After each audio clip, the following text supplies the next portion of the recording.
नमस्कार दोस्तों, मध्य प्रदेश वेदर पर आप सभी भाइयों का स्वागत है। मेरा नाम है अरविंद धामा। देखिए दोस्तों, अब तक क्या हो रहा था कि मध्य प्रदेश के पूर्वी भागों पर भी बारिश हो रही थी, पश्चिमी भागों पर भी बारिश हो रही थी, उत्तरी भागों पर भी और दक्षिणी भागों पर भी। लेकिन अब क्या होगा कि बारिश की गतिविधियां पूर्वी मध्य प्रदेश के भागों पर होगी। पश्चिमी पर बादल तो जरूर दिखेंगे, लेकिन बारिश की गतिविधियां बहुत कम इलाकों पर होगी। और जो बारिश अब पूर्वी मध्य प्रदेश के भागों पर भी अच्छी खासी बढ़ने वाली है, वो 30 जून से बढ़ने वाली है। और 30 जून से लगाकर फिर 5-6 जुलाई तक जबरदस्त बारिश मध्य प्रदेश राज्य के ज्यादातर भागों पर होने वाली है। इसके बारे में मैं आप सभी भाइयों को डिटेलिंग से बताना चाहूंगा। फिलहाल देखिए क्या मौसमी सिस्टम बने हुए हैं और किस तरह से फिर वे बनने वाले हैं जो कि ये बारिश करवाने वाले हैं। अभी भी ऐसा नहीं है कि बारिश बिल्कुल ही समाप्त हो जाएगी। मध्य प्रदेश के पूर्वी भागों पर तेज बारिश होने की संभावनाएं अभी भी जो है बनी हुई है 28 जून के लिए। फिलहाल एक सर्कुलेशन देखिए, ये पहले राजस्थान के भागों पर था और इसी की वजह से मध्य प्रदेश के पश्चिमी भागों पर बारिश की गतिविधियों का स्पेल जो है अच्छा खासा देखने को मिल रहा था। अब ये गुजरात के भागों पर है और ये धीरे धीरे कल तक अरब सागर पर पहुंच जाएगा। अब इससे एक ट्रफ जो है वो बनी हुई थी, मानसूनी ट्रफ, जो बंगाल की खाड़ी पर नया सिस्टम बना है सर्कुलेशन, इससे इसे ये कनेक्ट कर रही थी। ये यानी कि रात ही बना है तो इससे ये कनेक्ट कर रही थी और जिसके कारण यहाँ पर मॉइस्चर इकट्ठा हो रहा था। मध्य प्रदेश के भागों पर बारिश की गतिविधियां देखने को मिल रही थी। अब जैसे ही कल से ये बाहर निकल जाएगा, ये जो ट्रफ है ये यहाँ से ना बनकर ये ऊपर की तरह से इस तरह से इस सिस्टम तक बनेगी। तो जिसके कारण इस सिस्टम का मॉइस्चर के कारण पूर्वी मध्य प्रदेश के कुछ भागों पर बारिश की गतिविधियां होगी और ये सिस्टम जब जैसे बाहर निकलेगा तो यहां पर बादल तो पहुंचेंगे पश्चिमी मध्य प्रदेश के भागों पर, क्योंकि ये सिस्टम हवाएं पहुंचाता रहेगा तो बादल तो बनेंगे, लेकिन वे इतने स्ट्रॉन्ग नहीं बनेंगे कि वे बारिश ज्यादा भागों पर करें। कुछ भागों पर थोड़ी बहुत बारिश ही वे करने में सक्षम रहेंगे, जबकि पूर्वी मध्य प्रदेश के भागों पर बारिश की गतिविधियां अच्छी खासी होंगी।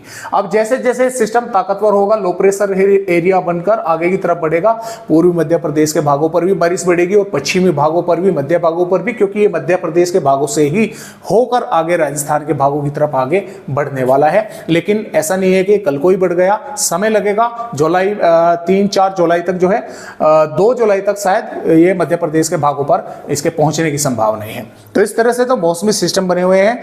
आइए देखते हैं कि मध्य प्रदेश के भागों पर 28 जून में किन किन भागों पर बारिश होने की संभावना है और 28 जून से आगे की वेदर रिपोर्टों पर भी नजर डालेंगे।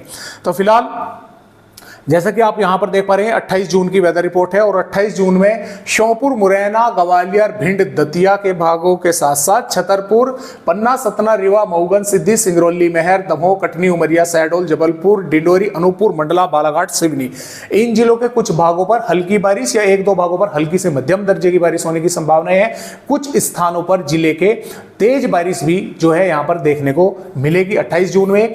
शिवपुरी, निवाड़ी, टीकमगढ़, गुना, अशोकनगर, विदिशा सागर, रायसेन, नरसिंहपुर, नर्मदापुर, छिंदवाड़ा, बैतूल, हरदा, सीहोर, भोपाल, विदिशा, राजगढ़ और शाजापुर, देवास, खंडवा, बुरहानपुर, खरगोन, इंदौर, उज्जैन, आगरमालवा, नीमच, मंदसौर, रतलाम, झाबुआ, अलीराजपुर, धार, बड़वानी। अब ये जो जिले बचे हुए हैं, तो जैसा कि मैंने आपको बताया कि मॉइस्चर तो इन पर पहुंचता रहेगा और मॉइस्चर पहुंचने के कारण बादल भी बनते रहेंगे। कहीं पर हल्के बनेंगे तो कहीं पर घने बनेंगे। तो कहीं कहीं पर इन जिलों के भागों पर मेघ गर्ज के साथ कुछ वेदर एक्टिविटी यानी कि बारिश की गतिविधियां वो देखने को मिलेगी। कहीं पर हल्की तो कहीं पर हल्की से मध्यम भी हो सकती है। 1-2 भागों पर कहीं कहीं पर थोड़ी बहुत तेज बारिश की गतिविधियों का स्पेल भी यानी कि झोंका भी देखने को मिल सकता है। तो इस तरह से मध्य प्रदेश का 28 जून में रिपोर्ट है और मेघ गर्जना होने की भी संभावनाएं हैं। और ज्यादा बारिश के जो आसार हैं श्योपुर, मुरैना, भिंड, ग्वालियर, पन्ना, सतना, रीवा, सिद्धि, सिंगरौली, मऊगंज, ये 4-5 जिले हैं। इन पर ज्यादातर भागों पर अच्छी बारिश की गतिविधियां अगले 24 घंटों के दौरान यानी कि 28 जून में देखने को मिलने वाली है। और हवाओं की कोई चेतावनी फिलहाल इधर तो नहीं है। पूर्वी मध्य प्रदेश के भागों पर, पश्चिमी मध्य प्रदेश के भागों पर जरूर थोड़ी हवाएं भी सशक रहने वाली हैं यानी कि तेज रहने वाली है। और ये जो वेदर रिपोर्ट है देखिए, ये 29 जून की है। 29 जून में भी उत्तरी और उत्तरी पूर्वी भागों पर ही बादल रहेंगे। कुछ स्थानों पर बारिश होने की संभावना यहाँ पर बनी रहेगी। और जैसा कि मैंने आपको बताया था कि 30 जून से जैसे सिस्टम आगे बढ़ेगा तो पूर्वी मध्य प्रदेश के भागों पर अच्छी तेज बारिश बढ़ेगी और बादल पश्चिमी मध्य प्रदेश के भागों पर भी पहुंचेंगे और पश्चिमी मध्य प्रदेश के भी कई स्थानों पर बारिश होने की संभावना रहेगी। और लगभग यहाँ पर हम बात करें जुलाई की, तो ये लगभग उत्तरी मध्य प्रदेश के आसपास के भागों पर रहेगा।